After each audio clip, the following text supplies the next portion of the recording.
কলকাতার এক ছোট্ট গ্রামে অরুণ ভট্টাচার্য নামের এক বৃদ্ধ ব্রাহ্মণ থাকতেন। তিনি ছিলেন মহাদেবের একনিষ্ঠ ভক্ত।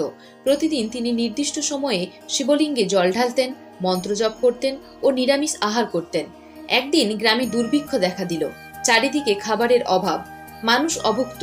অরুণ বাবাও 3 দিন ধরে না খেয়ে শুধু জল পান করেছিলেন। কিন্তু তবু তিনি প্রতিদিনের মতো ওম নমঃ শিবায় জপ করে ভগবানের পুজো চালিয়ে গেলেন। চতুর্থ দিনে তিনি যখন মন্দিরে শিবের কাছে বললেন, প্রভু, আজ তোমার প্রসাদ ছাড়া আর কিছুই খাবো না, তখনই এক আশ্চর্য ঘটনা ঘটল। ঠিক সেই মুহূর্তে এক অচেনা বৃদ্ধ ব্রাহ্মণ অরুণ বাবাকে বললেন, আমি তোমার বাড়ির পাশ দিয়ে যাচ্ছিলাম, তোমার জন্য কিছু খাবার এনেছি।